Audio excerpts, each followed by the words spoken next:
Hey, it's the start of a new week, and we're going into part two of what I started yesterday. Hopefully, you heard that. If not, you can go to NutrifarmLLC.com and be able to listen to yesterday's show, or go to Spreaker or wherever you hear our podcasts. Started a series called "Is It Safe to Take Supplements During Cancer Therapy?" And again, let me say this very clearly. Don't just listen to this and make your decision. You need to discuss it with a health professional that's willing to work with you. So if you are in that battle for your life, like I was 10 years ago, you got to make some decisions. So we're going to go into this a little bit more today with some articles from MD Anderson. Should you use dietary supplements during cancer therapy? The information you hear on Health Talk with Dr. Len is intended to be strictly educational. It is not intended to diagnose or treat any disease. Any medical decision should be made between you and your healthcare professional. And now, here is Dr. Len. And again, even from MD Anderson, one of the most advanced cancer treatment centers in the world, Gabriel Lopez, one of the MDs, was quoted saying, "One big misconception is that we all need supplements." I don't really consider that a misconception. I think a lot of people overdo it. I've been known in my career to take most people off of some of the supplements they've been on. So we'll read to this article from MD Anderson as part two of our series.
Thanks so much for listening. The number to reach me, if you want to set up a time to discuss your personal issues, 888-231-5325. 888-231-5325. Should you use dietary supplements during cancer treatment? This again, I'm quoting from Molly Adams at MD Anderson Cancer Center. From vitamin A to calcium to folate to zinc. There are dozens of types of supplements.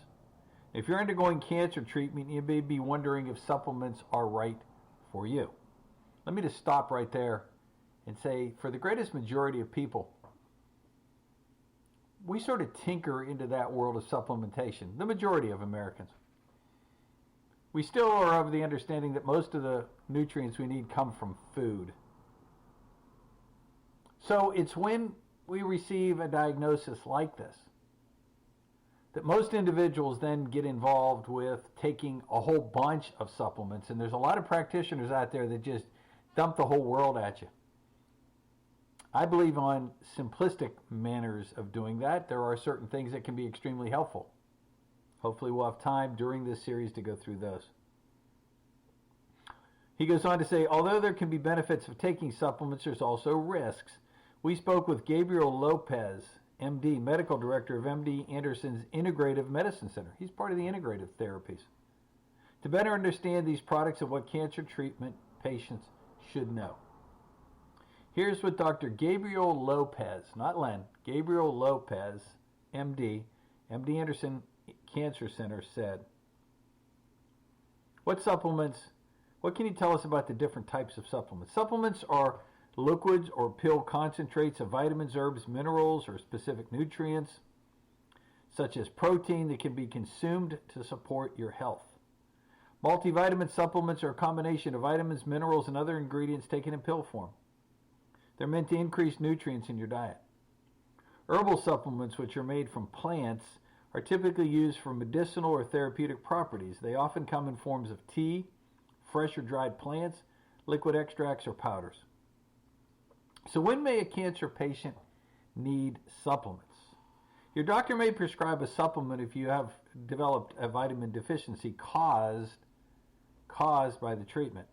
For example, certain cancer therapies weaken bones and can contribute to the development of osteopenia or osteoporosis. In these cases, your doctor may prescribe calcium and vitamin D to support your bone health. I don't know about that. Also, some chemotherapy can lead to decreases in potassium and magnesium, very common. So these may also need to be supplemented during cancer treatments.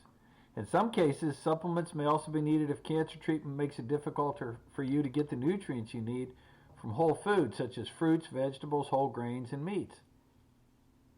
Some patients that have had surgery to remove part of the digestive tract, including the stomach or intestines, might not be able to absorb certain vitamins and minerals, so they may need to take a supplement to get those nutrients into their diet.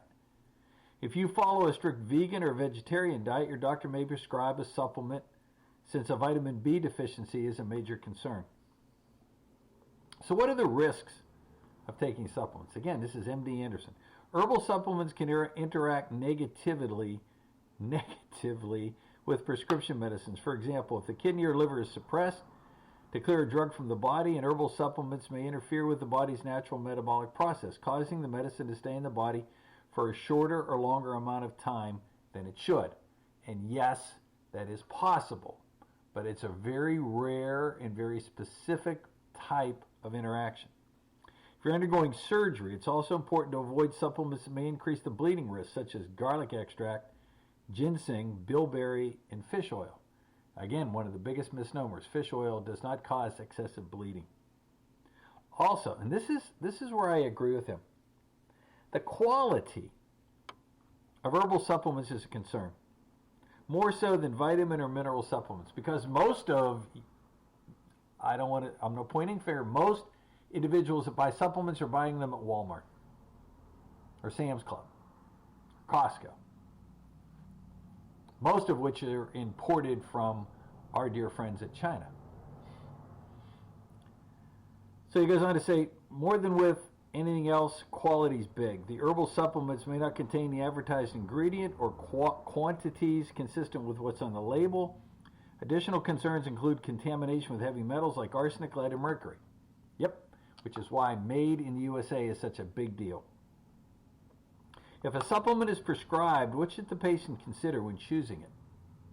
If your doctor prescribes a supplement, make sure you understand why you need to take it, how much a dose, and for how long. You can look up your supplements online. I don't agree with that. But if you want to go to the National Institutes of Health, they will at least give you some guidance.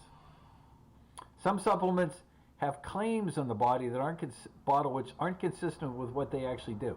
Again, I disagree here because any supplement company that puts a claim on the label will be slapped so quickly from the FDA. So I don't think that's going on. It's important to understand why you're taking a particular supplement and why you need each of the ingredients in that product. A study once used a DNA barcoding analysis of over-the-counter supplements and found incorrect labeling on almost half of those included in the study. Almost half. But it was nearly 90% of those that were marketed through mass marketers.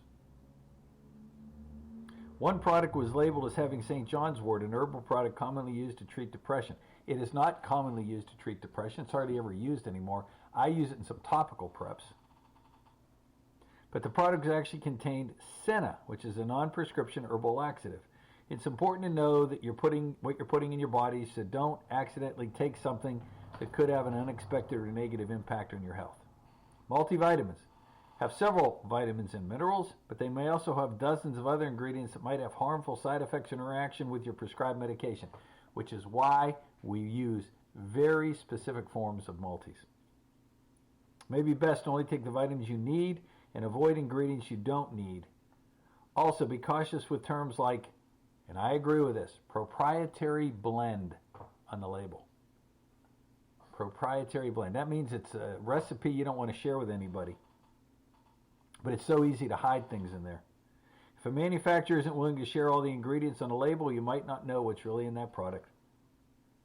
One big misconception is that we all need supplements. Unless you have a known history of a specific vitamin deficiency or at a risk of one or the other in the treatment of cancer itself, it's best to get the nutrients through food. True, but most of us can't, and most foods aren't really there. Another misconception is that when you take a multivitamin, your body will use what it needs and gets rid of the rest.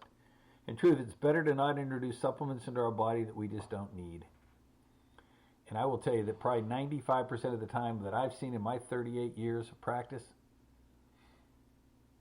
I'm just trying to think if there's ever been an occurrence of a well-done multivitamin that caused any complications. And I can't think of any. Too often patients don't talk to their care team about the questions and seek information from individuals that don't have the right training. And I agree. A lot of them bop into somebody that took a weekend course, call themselves an herbalist, or a chiropractor that didn't really have good training in nutrients. If you have questions on supplements, talk to your doctor or somebody that knows what they're doing. All right, that's MD Anderson.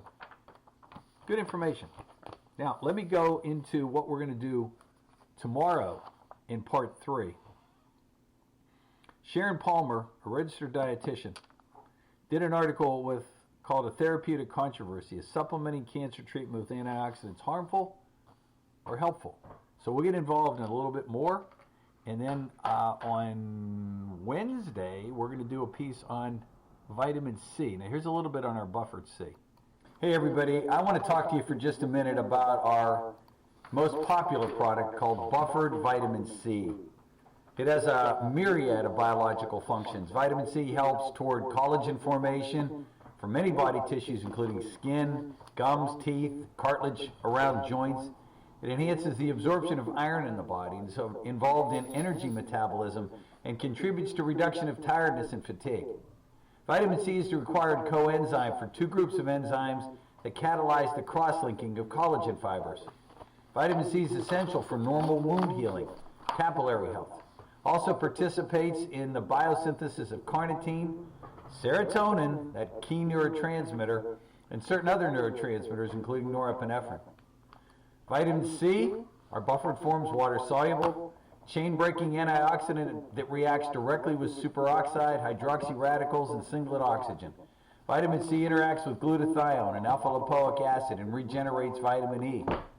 Now, our prep also has bioflavonoids in there, called flavonoids, a class of phytochemicals that are potent antioxidants as well, which scavenge many potentially damaging free radicals. This well-designed product can allow a large dose of ingredients to be taken in a single serving. The organic food acid combines with the carbonate source to form potassium, sodium, calcium, and magnesium salts of the acid and buffers the solution to a normal pH, so it's easy on the stomach. Clinical studies performed on a variety of these types of products demonstrate that the ingredients, listen to this, penetrate the bloodstream within as little as 15 minutes. Buffered forms of vitamin C. I've said it over and over again. If I was stranded on a desert island and I couldn't take anything else with me, I'd have my buffered forms of vitamin C. You can find that on our website at thenutritionshop.net or call our office at 678-228-8900. That's 678-228-8900. Take care. Different numbers now, 888-231-5325, 888-231-5325. Anyway, please continue to share this with others. And again, don't make any decision just by listening to this. You need to talk to somebody who's trained in helping you with this if you're in the battle for your life dealing with cancer. All right, God bless you, folks, and I'll see you back here tomorrow for part 3. Take care.